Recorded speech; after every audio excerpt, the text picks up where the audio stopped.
함께 찬양합니다. 하나님은 우리의 피난처가 되십니다. 하나님은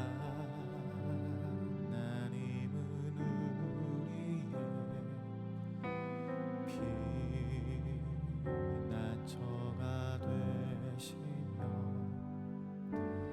환난 중에 우리의 힘과 도움이시라. 하나님은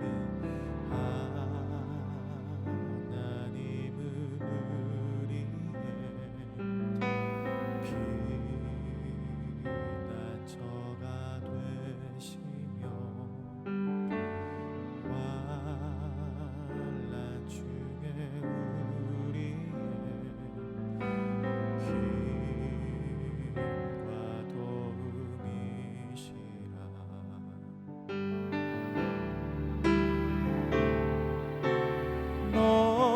너희는 가만히 있어 주가 하나님 되말지어다. 열방과 세계 가운데 주가 높임을 받으리라. 하나님은 우리의 피난처가 되십니다. 하나님은 우리의 피난처가 되시며 환난 중에 우리의 힘과 도움이시라. 너희는 가만히 있어 너희는 가만히 있어 주가 하나님 되말지어다. 열방과 세계 가운데 주가 높임을 받으리라. 너희는 가만히 있어 너희는 가만히 있어 주가 하나님 되말지어다. 열방과 세계 가운데 주가 높임을 받으리라. 사랑합니다 내 아버지, 사랑합니다 내 아버지, 찬양합니다 내 온 맘 다하여 선포합니다 예수 그리스도. 주님 오심을 기다리며 주님 오심을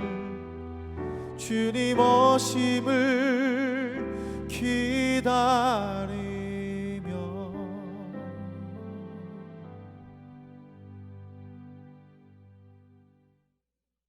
우리의 피난처가 되신 주님, 이 아침 그 주님의 날개 그늘 아래로 우리가 피하길 원합니다. 세상에서 지치고 힘든 마음 주님 앞에 내려놓고 주님 품 안에 거하며 주님의 얼굴만 구하는 이 아침 되게 하옵소서. 때로는 주님 따라서 우리가 열심히 뛰어야 하겠지만 때로는 우리가 가만히 멈춰 설 때 하나님의 하나님 되심이 세상에 더욱 드러나게 되는 줄 믿습니다. 이 아침 말씀으로 우리를 조명하여 주셔서 우리가 멈춰 서야 할 때인지 아니면 전심으로 뛰어가야 할 때인지 다시 한번 우리를 향하신 주님의 뜻을 발견하게 하옵소서. 그리하여 최선을 다하는 노력으로도 우리의 온 열정을 다한 기다림으로도 주님을 드러내는 삶이 되게 하옵소서. 감사드리며 예수 그리스도 이름으로 기도드립니다. 아멘. 오늘 우리에게 주시는 하나님의 말씀은 역대하 19장 4절 말씀입니다. 역대하 19장 4절 말씀 우리 다 함께 읽도록 하겠습니다. 여호사밧이 예루살렘에 거하더니 나가서 브엘세바서부터 에브라임 산지까지 민간에 순행하며 저희를 그 열조의 하나님 여호와께로 돌아오게 하고. 아멘. 옛말에 금묵자학이라는 말이 있습니다. 먹을 가까이 하게 되면은 자기도 모르는 새에 거머쥐게 된다는 것이죠. 정말 그 말이 맞는 것 같습니다. 서로 다른 부부가 만나서 서로 다른 사람이 만나서 부부로 오래 살다 보면은 서로 많이 닮게 되기도 하죠. 저도 제 아내와 닮았다는 이야기를 참 많이 듣습니다. 물론 가끔은 이 두 분이 정말 부부였나 싶을 정도로 닮지 않은 분들도 계시죠. 외모가 그렇게 안 닮았다 할지라도 그래도 행동이나 말투, 사고방식이 닮은 분들도 계시고요. 그마저 안 닮았다 할지라도 뭔가 느낌이 비슷한 분들도 계십니다. 이것은 부부뿐만이 아니죠. 우리가 친구를 만나든 동료를 만나든 가까이 하면 할수록 많은 영향을 받게 되고 비슷해지기도 합니다.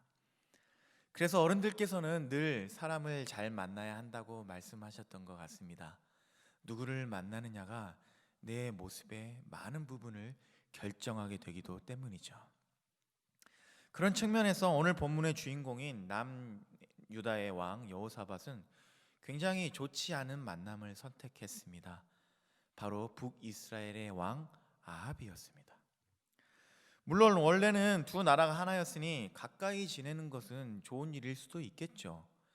그러나 여러분, 북이스라엘의 역사를 통틀어서 가장 악한 왕이 누구였을까요? 바로 이 아합이었습니다. 그래서 하나님께서는 엘리야라는 최고의 선지자를 보내주셔서 아합을 견제해야 할 정도로 아합 왕은요, 하나님을 대놓고 대적했고 또 이스라엘의 온갖 악행을 심어 놓았던 아주 악인 중에 악인이었습니다. 반면에 남유다의 왕 여호사밧은 그런 왕이 아니었습니다. 역대하 17장을 보면요, 하나님을 구하고 하나님의 계명을 따라 살기 위해 열심히 노력했던 왕이고요. 그래서 유다에서 산당과 아세라 목상을 모두 없애버렸던 훌륭한 왕이었습니다. 그런 왕이 왜 아합과 함께 가까이 지내게 되었을까요? 그냥 가까이 지낸 것도 아닙니다. 자신의 아들과 아합의 딸을 결혼시키며 사돈지간이 되었고 또 전쟁을 함께 나가며 생사고락을 함께 하기도 했었습니다. 왜 그랬을까요? 그것은 바로 남유다가 당시에 처한 상황 때문이었습니다. 고대 근동은요, 이 많은 작은 나라들이 국경을 맞대고 살고 있었는데 그 나라들 사이에서는 전쟁의 위협이 늘 도사리고 있었습니다. 그도 그럴 게 이 먼 북쪽에 아수르라는 강대국이 계속해서 팽창해 가고 있었고 남 이쪽에는 이 이집트라는 전통 강국이 존재하고 있었죠. 이 강국들 사이에서 이 작은 나라들이 살아남을 수 있는 비결은요, 전쟁을 통해서 자신의 힘을 키우는 길뿐이었습니다. 그렇지 못하면 조공을 바치며 사는 나라로 전락하기도 하고 때로는 통째로 큰 나라에게 잡아먹히기도 했죠. 그러니 틈만 나면은 누구와 동맹 맺고 다른 나라와 전쟁을 하기도 하고 또 여기서 다시 배신하고 이 나라와 전쟁을 하기도 하는 그런 굉장히 혼란스러운 정세 속에서 이 남유다가 버티고 있었던 것입니다. 물론 당시 유다의 국력은요, 다른 작은 나라들에 비해서는 아주 강력한 나라였습니다. 그리고 앞에 나온 17장을 보면은 하나님께서 주위의 다른 나라들에게 두려움을 주셔서 그 누구도 여호사밧과 싸우려 하지 않았다라고 분명히 이야기를 하고 있습니다. 그러나 우리가 그 말에서도 알 수 있듯이 지금 당장은 괜찮아도 잠재된 위협과 긴장이 늘 존재하는 곳이었던 거죠. 더군다나 나라가 둘로 쪼개진 뒤에 이 북이스라엘과는 전쟁이 끊이질 않았는데 이 북이스라엘도요, 작은 나라가 아니었습니다. 오히려 그 작은 나라들 틈에서도 힘이 있고 큰 나라 중에 하나였습니다. 특히 오늘 본문의 사건이 있기 얼마 전에 이 카르카르 전투라는 게 있었습니다. 이 전투는 당대 최고의 강대국이었던 아수르가 계속해서 팽창하자 이 밑에 있던 12개의 나라들이 연합해서 이 카르카르에서 아수르를 저지했던 전투였습니다. 이 전투에서 연합군을 이끌고 이 전투를 승리로 이끌었던 주역 중에 한 명이 바로 이 아합이었던 겁니다. 즉 당시에 이 북이스라엘과 아합은요, 이 당대의 대세였던 겁니다. 즉 그 혼란스러운 정세 속에서 남유다가 전쟁을 하지도 않고도 평화를 누릴 수 있는 최고의 길이 바로 아합과 동맹을 맺고 북이스라엘의 힘을 빌리는 것이었습니다. 세상의 관점으로 보면 여호사밧이 무엇을 한 겁니까? 최고의 외교전을 펼치며 나라를 더 안정되게 만들었던 것이죠. 그렇다면 하나님은 이 일을 어떻게 보셨을까요? 오늘 본문 19장 2절을 보시면 하나니의 아들 예후 선견자가 나와서 하나님의 말씀을 이렇게 대언합니다. 19장 2절을 한번 보시겠습니다. 하나니의 아들 선견자 예후가 나가서 여호사밧 왕을 맞아 이르되 왕이 악한 자를 돕고 여호와를 미워하는 자들을 사랑하는 것이 옳으니까 그러므로 여호와께로부터 진노하심이 왕에게 임하리이다. 하나님은 여호사밧이 아합을 가까이 하는 일을 뭐라고 지금 이야기를 하고 계시죠? 악한 자를 돕는 일이라고 이야기하십니다. 또 여호와를 미워하는 자를 사랑하는 일이라고 이야기하셨습니다. 여러분 생각해 보십시오. 악한 자를 도우는 일, 이게 선입니까? 악입니까? 여호와를 미워하는 자들을 사랑하면 그게 하나님을 미워하는 일이 되지 않겠습니까? 하나님은 여호사밧이 아합을 가까이 하는 일을 철저하게 싫어하셨습니다. 그래서 예후를 통해서 심판의 메시지를 전하게 하셨던 거죠. 그렇다면 여호사밧은 이 경고를 듣고 어떤 반응을 보였을까요? 이 반응을 우리가 잘 이해하기 위해서는 바로 직전에 있었던 일을 우리가 살펴봐야 합니다. 당시에 이 북이스라엘 북쪽에는 아람이라는 나라가 있었는데 이 아람과의 전쟁에 아합이 여호사밧을 데리고 나간 겁니다. 그 전쟁은 하나님이 분명히 싫어하시는 전쟁이었습니다. 그러나 아합과의 관계가 있어서 여호사밧은 억지로 끌려나가게 되었습니다. 결과는요, 아주 대패였습니다. 아합은 그 전쟁에서 비참하게 죽게 되었고 여호사밧은 아합으로 오인받아서 죽기 직전에까지 이르렀습니다. 간신히 하나님의 은혜로 구원을 받기는 했지만 아주 큰 실패의 경험을 하게 된 것이죠. 그 패배 후에 예루살렘으로 다시 돌아왔을 때 그때 예후 선견자를 통해서 하나님이 이 경고의 메시지를 주신 겁니다. 그렇다면 그 말씀을 들은 여호사밧은 어떤 반응을 보였을까요? 오늘의 본문 4절을 다시 한번 읽어보겠습니다. 여호사밧이 예루살렘에 살더니 다시 나가서 브엘세바에서부터 에브라임 산지에까지 민간에 두루 다니며 그들의 조상들의 하나님 여호와께로 돌아오게 하고, 자, 먼저 뭐라고 이야기를 합니까? 여호사밧이 어디에 살았다고 지금 본문에서 이야기를 하죠? 예루살렘에 살았다는 겁니다. 자, 여러분 한번 생각해 보십시오. 여호사밧이 어디의 왕입니까? 남유다의 왕입니다. 그렇다면 당연히 어디에 살았겠습니까? 당연히 예루살렘에 살았겠죠. 이 당연한 말을 왜 굳이 성경은 기록하고 있는 것일까요?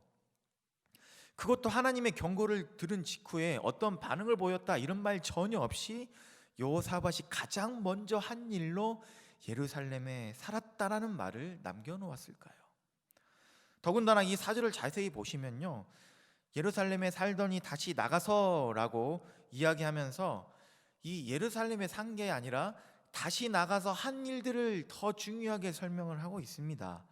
그런데 왜 굳이 그 앞에 이게 전혀 없어도 문맥에 전혀 상관없을 것 같은 그 말을 남겨놓은 것일까요? 학자들은 두 가지 정도로 이걸 설명합니다. 먼저는 더 이상 외교전으로 안정을 깨하기 위해서 다른 나라, 특히 북이스라엘을 다시는 가지 않았다는 겁니다. 아합과 어울리던 과거를 완전히 청산했을 것뿐만 아니라 의지할 수 있어 보이는 다른 나라를 찾아 헤매 다니지 않았다는 겁니다. 그리고 두 번째로 이렇게 이야기를 합니다. 자, 여러분, 예루살렘에 뭐가 있죠? 성전이 있습니다. 하나님을 만나고 하나님을 예배하던 그곳이 바로 예루살렘에 있었던 것이죠. 그러니 예루살렘에 거했다라는 말은 그곳에 거하며 하나님을 예배했다라는 말로 이해할 수 있다는 겁니다. 즉 여호사밧이 전쟁에서의 패배와 그 패배 속에서 은혜로 살아남은 뒤에 성전에서 하나님을 예배하며 자신의 신앙을 다시 견고히 했다는 것이죠. 여러분은 어떤 의견이 더 맞게 들리십니까? 그런데 이렇든 저렇든 이 두 가지의 공통점이 하나 있습니다. 아합을 가까이 하던 그가 예루살렘에 거하게 되었다. 즉 이제는 아합이 아니라 누구를 가까이 하게 되었다는 것입니까? 바로 우리의 여호와 하나님을 가까이 하게 되었다는 겁니다.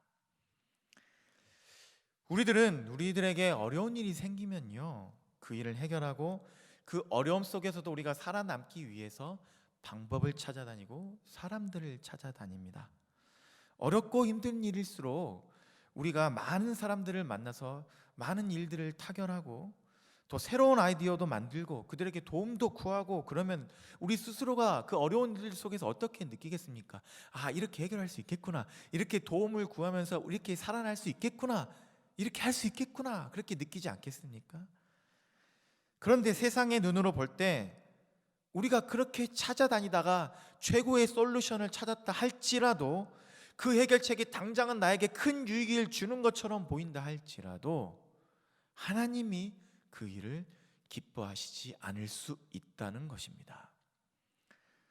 어쩔 수 없이 악한 자와 어울리게 되고 악한 일을 그들과 함께하며 내 손을 더럽힐 수도 있고, 하나님을 미워하는 자들, 세상을 사랑하며 세상의 원리를 따르는 자들, 그 사람들을 사랑하고 그 사람들을 따라가며 그 사람들을 닮아가는 일이 될 수 있다는 것입니다. 그럴 때 우리는 다시 예루살렘에만 거하던 여호사밧처럼 주님 앞에 나와야 합니다. 당장 해결할 일이 산더미처럼 쌓여 있는 것 같아도, 당장 나를 도울 수 있는 것 같은 사람을 찾아다녀야 할 것 같아도, 당장 새로운 아이디어와 방법을 찾아내야만 할 것처럼 느껴져도 우리는 먼저 주님 앞에 나와 주의 얼굴을 구해야 한다는 것입니다. 우리의 구원은 오직 여호와 하나님께만 있기 때문입니다. 물론 그렇다고 해서요, 하나님이 우리가 성전에만 머무르는 것을 원하시지는 않습니다. 그렇게 우리가 주님과 함께 하려고 하면 하나님이 전혀 새로운 길을 우리에게 또 보여주십니다. 우리 4절에서 예루살렘에 거하더니 다시 보시면 그 이후에 여호사밧이 어디를 갔다고 이야기를 하고 있습니까? 브엘세바에서부터 에브라임 산지까지 두루 다니며, 자, 브엘세바와 에브라임 산지는요, 당시 남유다의 북쪽과 남쪽의 경계를 이야기합니다. 즉 힘 있는 외국의 왕이나 예루살렘에 다른 어떤 힘 있는 귀족을 찾아다닌 것이 아니라 온 유다를 땅끝부터 땅끝까지 돌아다니면서 백성들을 살피고 다녔던 겁니다. 그러면서 이 오늘 본문 4절 이하를 보시면 여호사밧은 크게 세 가지를 행했습니다. 모든 백성들이 하나님께로 돌아오도록 만들면서 신앙개혁을 했고요, 유다의 중요한 도시들의 재판관을 세우면서 사법제도를 개혁했습니다. 그리고 백성이나 재판관이나 할 것 없이 모두 하나님을 따르도록 강하게 권면을 했습니다. 한마디로 여호사밧이 뭘 하고 다닌 겁니까? 유다의 내정을 튼튼하게 만들어 놓은 것입니다. 그냥 튼튼하게 만든 것이 아니라 모든 백성이 하나님을 바라보고 하나님을 섬기는 나라, 하나님의 공의가 강물처럼 흐르고 모두가 공평하게 판결받는 나라, 힘 있는 자나 힘 없는 자나 누구나 할 것 없이 하나님의 뜻에 따르는 나라, 즉 하나님의 뜻이 이루어지는 하나님의 나라를 이루기 위해서 여호사밧은 온 유다를 돌아다니면서 자신의 삶을 다 바쳤던 것입니다. 즉 전쟁에서 패배한 뒤에 그 실패 이후에 이전보다 그 국제 정서가 좋지 않게 돌아간다 할지라도 먼저 하나님을 찾더니 이제는 하나님의 뜻을 자신의 나라 안에 이뤄가고 있는 것입니다. 이것은요, 그의 삶의 방향이 완전히 바뀌어버린 것을 이야기합니다. 어떻게 해야 내가 더 안전할까? 어떻게 더 힘을 가질까라고 질문하고 고민하던 사람이 이제는 어떻게 해야 내가 더 하나님의 뜻을 따를 수 있을까? 어떻게 하나님의 뜻을 더 이뤄갈 수 있을까라고 고민하고 질문하는 사람으로 바뀐 것입니다. 이것은요, 대단히 중요한 전환입니다. 사실요, 이 고민과 질문은 우리 안에서 사라지기가 쉽지가 않습니다. 어떻게 해야 내가 더 안전할까? 더 힘을 가질까? 문제는 이 질문과 고민만을 안고 살아가면 우리가 더 안전해질 것 같고 더 힘을 가질 것 같지만 결코 그렇지 않다는 것입니다. 늘 방법과 해결책만 찾아다니는 아주 배고픈 하이에나처럼 되는 것이죠. 물론 그렇다고 해서 대놓고 범죄하거나 대놓고 하나님을 배반하지는 않을 수는 있습니다. 그러나 하나님이 당장 나를 안전하게 지켜주시지 않는 것 같이 느껴지면, 당장 내가 원하는 만큼 하나님이 충분히 힘을 주시지 않는 것 같이 느껴지면 우리는 하나님으로도 굉장히 부족하다고 느끼게 됩니다. 그래서 그 부족함을 채우기 위해서 무언가 다른 것을 계속해서 찾아다니게 되고, 말씀의 자리, 기도의 자리, 예배의 자리가 아니라 나에게 더 힘을 줄 수 있는 자리, 나를 더 안전하게 만들어줄 수 있을 것 같은 자리만 찾아다니게 되는 것이죠. 그리고 그것은 결국 하나님이 아니라 세상의 방법을 택하는 자리에 서게 만드는 것입니다. 그래도 참 감사한 거는요, 우리가 그랬다 할지라도 다시 주님 앞에 서게 되면, 우리의 죄를 회개하고 다시 주님 앞에 엎드리고 그분과 동거하기 위해서 노력을 하면 우리의 안의 고민과 힘의 방향을 하나님께서 바꿔주신다는 사실입니다. 어떻게 해야 내가 더 안전한가? 더 힘을 갖는가? 이 방향의 고민과 에너지가 점점 사라지고, 어떻게 해야 내가 더 하나님의 뜻을 따를 수 있는가? 어떻게 해야 하나님의 뜻을 내 삶에 더 이뤄낼 수 있는가? 이 방향의 고민과 에너지가 우리 안에서 점점점 더 커져가게 되는 것입니다. 그래서 내가 힘을 얻을 수 있는 곳보다 내가 힘을 나누어 주어야 하는 곳, 내가 안전한 것보다 내가 안전을 지켜주어야 하는 사람들이 있는 곳, 내 꿈을 펼칠 수 있는 휘황찬란한 것보다 작고 초라해 보인다 할지라도 하나님의 뜻을 이뤄갈 수 있는 그곳으로 우리의 마음을 향하게 만들어주는 것입니다. 사랑하는 성도 여러분, 지금 어디를 향하고 계십니까? 무엇을 바라보고 계시고 무엇을 마음에 품고 살고 계십니까? 나의 생존입니까? 아니면 다른 이들의 생명입니까? 내 꿈과 소망입니까? 아니면 하나님의 나라입니까? 정말 우리의 노력과 방법이 부족해서 우리가 힘들게 살았던 걸까요? 아니면 우리의 방향이 잘못되었던 것은 아닐까요? 이 아침 무언가를 향해 열심히 달리던 우리의 발걸음을 잠시 멈추고 우리의 눈을 돌려 다시 하나님을 바라보시기 바랍니다. 스스로 잘하고 있다고 위로하면서 이 길이 맞다고 확신하던 우리의 마음을 잠시 내려놓고 다시 겸손히 주님을 바라보시기 바랍니다. 더욱 주님의 얼굴을 구하고 이 아침 더욱 그분을 만나기 위해서 우리가 엎드릴 때 하나님이 우리를 다시 회복시켜 주실 줄 믿습니다. 우리에게 진정한 하나님의 길을 보이시고 우리가 가야 할 곳을 보여주실 것입니다. 우리가 품어야 하는 사람들, 우리가 이 어려운 때에 돌봐야 하는 사람들, 우리가 작은 위로의 손길을 내밀며 살려야 하는 그 사람들, 그들을 향한 하나님의 마음을 우리 안에 회복시켜 주실 줄을 믿습니다. 그래서 나 하나 생존하기 위해서 간신히 버티고 살던 우리의 삶이 많은 생명을 위로하고 회복시켜가는 아름답고 복된 삶이 될 줄을 믿습니다. 그 믿음 가지고 정말 힘들고 어려워도 다른 그 어떤 것보다 오직 하나님을 더 가까이 하기 위해서 최선을 다할 수 있는 저와 여러분 되시길 주님의 이름으로 간절히 기원합니다. 아멘. 우리 다 함께 기도하겠습니다. 이 시간 기도할 때 이 말씀을 기억하면서 우리 기도하겠는데요. 하나님, 우리가 무엇을 마음에 품고 무엇을 구하며 살았는지, 무엇을 가까이 하며 살았는지를 돌아보게 하옵소서. 다시 주님의 얼굴을 구하고 주님을 가까이 하며 하나님의 나라를 꿈꾸는 삶이 되게 하옵소서. 나의 생존을 위해 간신히 버티며 근근히 사는 삶이 아니라 다른 생명을 위해 날마다 승리하며 사는 권능 있는 삶이 되게 하옵소서. 이 시간 다 함께 간절히 기도하며 주님 앞에 나아가겠습니다. 사랑의 주님, 이 아침 우리의 마음을 다시 한번 붙들어 주셔서 열심히 뛰던 우리의 발걸음을 잠시 멈추고 주님의 얼굴을 구하는 아침 되게 하옵소서. 열심히 노력해야 하지만, 우리에게 허락하신 삶을 최선을 다해 살아가야 하지만, 이 아침만은 잠시의 우리의 노력을 멈추고 주님의 얼굴을 구하게 하옵소서. 그래서 우리의 삶의 방향이 맞았는지, 정말 하나님이 기뻐하시는 노력과 최선이었는지를 돌아보게 하시고 겸손히 우리의 삶을 주님 앞에서 다시 한번 점검하는 이 아침 되게 하옵소서. 나의 마음과 에너지가 정말 나의 생존만을 향하진 않았는지 돌아보게 하시고 하나님과 하나님이 품게 하신 생명을 우리 마음에 품고 살게 하옵소서. 이 땅에 하나님의 공의가 실현되고 하나님의 뜻이 이루어지는 하나님의 나라가 임하는 것을 우리의 마음에 품고 살게 하옵소서.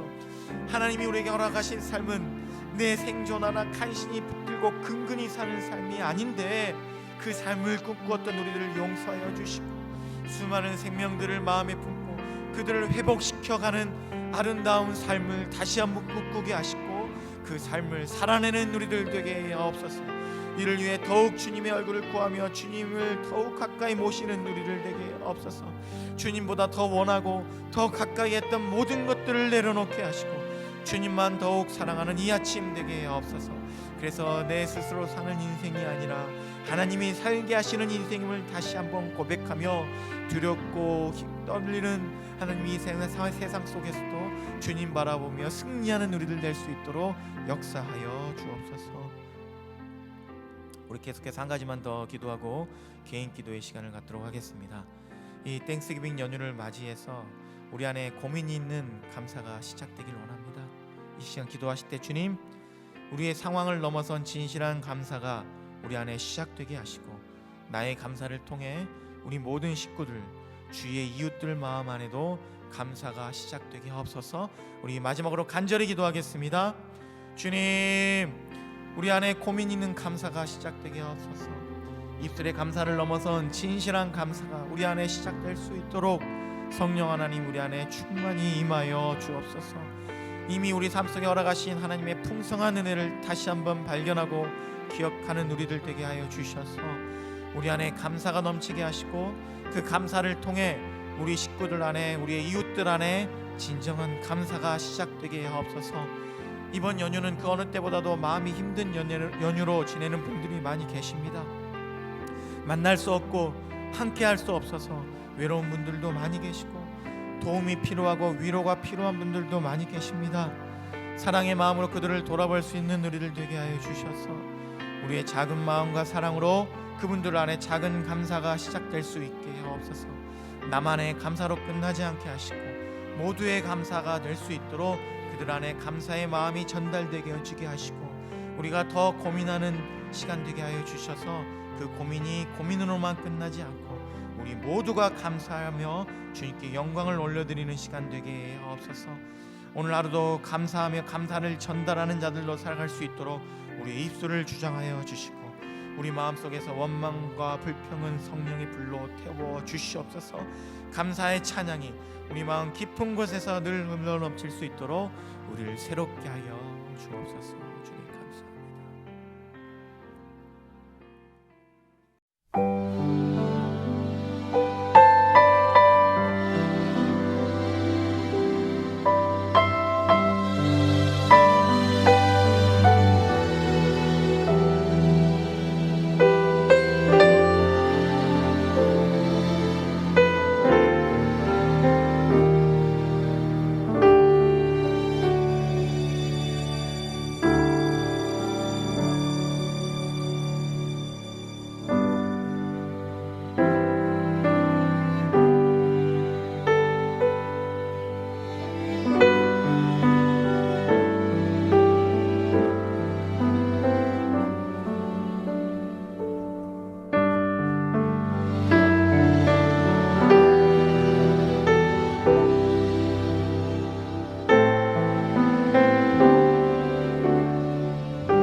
감사합니다.